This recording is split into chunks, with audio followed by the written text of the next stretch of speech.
Greetings, traveler. Pick your card, and based on your choice, you should already know the corresponding number of Skyblivion details I'll cover in this video. If you pick a card, but don't meet the count for that rank, I'll be expecting a like and a sub. Good luck, enjoy the game and the video.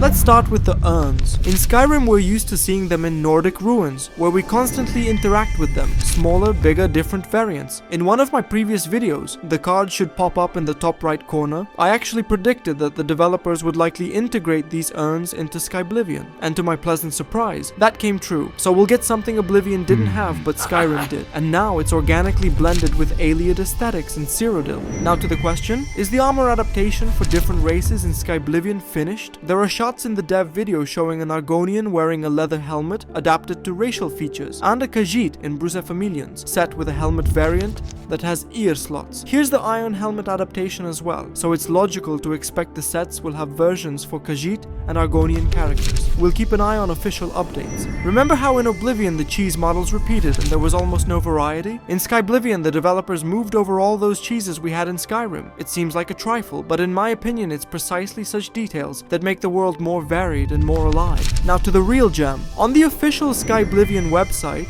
I'll leave the link in the description, in the gallery section, there's a button that takes you to the 360 gallery, and that's where I found this very cool moment. The developers have brought over the logic of Skyrim style puzzles and adapted it to Ayleid ruins. So we'll get a familiar type of puzzle, but stylistically it's an Ayleid setting. Moreover, you'll need to search for specific parts to insert into statues or mechanisms. By the way, I've already found one of those parts. There it is, hidden behind a bush. There's even a suspicion. This is my personal hypothesis, that in some cases you'll be able to glimpse such locations from the outside world. If that's confirmed, it will be incredibly atmospheric. I can't help but mention the next thing. In Skyblivion, each city will have its own unique armor set for the guards. In Oblivion, we basically had a single model with different patterns, sometimes slightly mixed with other gauntlets or greaves. For example, compare Kvatch and Skingrad. And in Skyrim, the guards were almost identical too. The cloth color changed, and underneath there was scale or chain armor. But now it's completely different. All these newly created armor sets give a huge boost to the atmosphere. You immediately feel the identity of each city. It may seem like just cosmetics, but for immersion, I consider it critically important. Now let's talk about weapons. In Skyrim, everyone knows the dual wield feature. Swords or daggers, doesn't matter. The one-handed weapon in your right hand was visible on your character, but the one in the left hand disappeared when sheathed. However, in Skyblivion, we're likely getting an update. If you look very closely at one of the shots with the Emperor, you can see two different swords, and both are correctly seated on the character. It looks like in Skyblivion, when you play with two one-handed weapons, both will remain visible on the character when sheathed. It's a small thing, but also a very cool detail.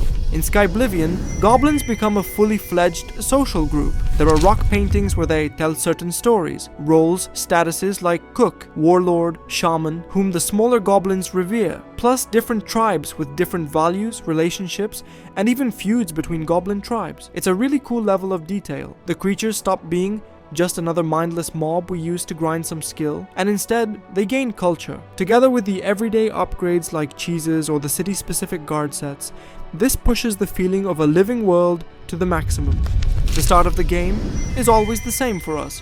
The Emperor comes to us, we defeat the Mythic Dawn fanatics, then we pick up the steel short sword and Captain Renault's katana. But when we reach the place where Boris says we've hit a dead end, near the gate that won't open, we can see a small crate with an iron mace on it, which wasn't in the original Oblivion. It's very cool that the developers took care to add this kind of world filling.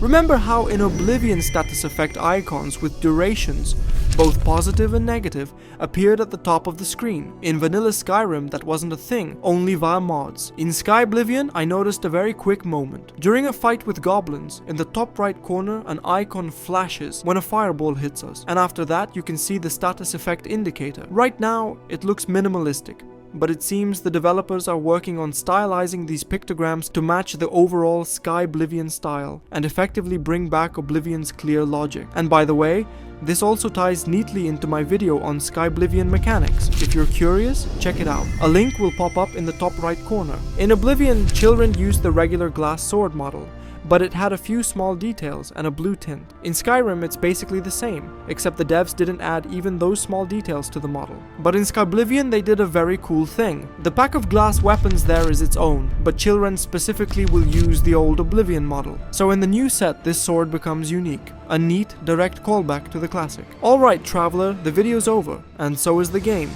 Write in the comments how many things you knew and which card you chose. Be honest. Thanks for watching. See you in the next videos.